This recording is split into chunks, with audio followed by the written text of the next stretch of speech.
कोल्हापूर जिल्ह्यातील पूर स्थिती देखील जैसे थेच असल्याचं पाहायला मिळतंय कारण पंचगंगा नदीची पाणी पातळी 47 फुटांवर आहे। बलिंगा पुलावर आता 10 फूट पाणी आलं, वाहतूक ठप्प झाली।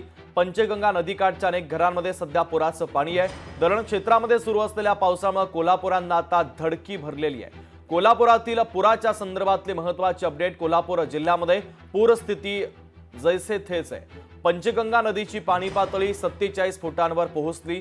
बलिंगा पुलावर 10 फूट पाणी आल्यानं वाहतूक देखील ठप्प करण्यात आलेली आहे। तर कोल्हापूरमधील ड्रोनच्या माध्यमातून या पुराची टिपलेली ही दृश्य देखील आपण पाहतोय। कोल्हापुरातील पूरस्थिती जैसे थेच आहे। थेट जाऊयात कोल्हापूरमध्ये सतेज औंधकर आपले प्रतिनिधी आपल्याशी जोडले जातात, त्यांच्याकडनं पुराच्या संदर्भातले महत्त्वाचे अपडेट घेऊयात। सतेज, पंचगंगा नदीची पाणी पातळी 47 फुटांवर स्थिर आहे। बलिंगा पुलावर 10 फूट पाणी आलं। अनेक मार्ग वाहतुकीसाठी बंद आहे। नदीकाठच्या सगळ्या घरांमध्ये सध्या पुराचं पाणी शिरल्याचं पाहायला मिळतंय।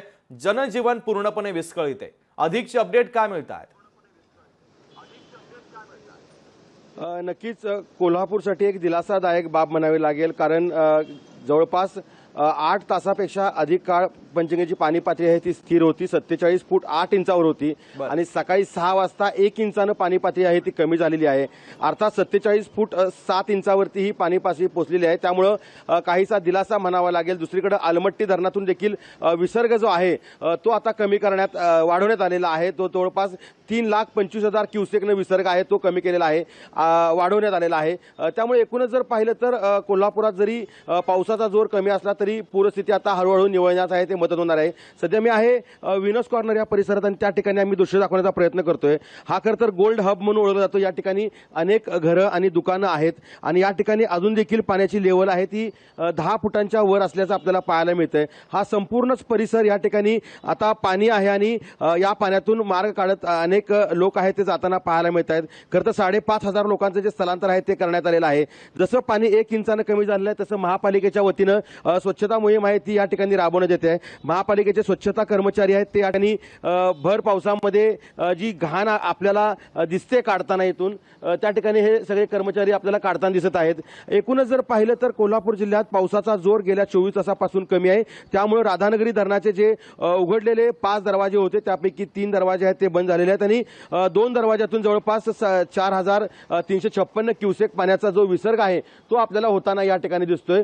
दुसरीकडे पाहिलं तर अलमट्टी धरणातून देखील मोठ्या प्रमाणावरती विसर्ग आहे तो वाढवलेला आहे, त्यामुळे कोल्हापूरला एक दिलासा म्हणावे लागेल। काल रात्री देखील एक पेशंट जो आहे तो करवीर तालुक्यातील दोनोडे भागातील ग्रामीण भागातून कोल्हापुरात आणण्यासाठी संताजी घोरपडे यांनी देखील यासाठी प्रयत्न केले आहेत। केडीआरएफच्या या आपल्या संस्थेच्या मदतीनं त्यांनी हे जी बोटीद्वारे त्या पेशंटला सुखरूप आलेला आहे, त्याचा जीव देखील वाचल्याचं आपल्याला पाहायला मिळते। एकूणच जर पाहिलं तर कोल्हापूरची पूरस्थिती सध्या जी गंभीर होणार होती ती आता कुठेतरी दिलासादायक असल्याचं पाहायला मिळते। सध्या कोल्हापुरातील पुराच्या संदर्भातले अत्यंत महत्त्वाचे अपडेट तुम्ही पोहोचवलेले आहेत, तुर्तास धन्यवाद। लोकशाही मराठी ऐका, पहा, जागरूक रहा।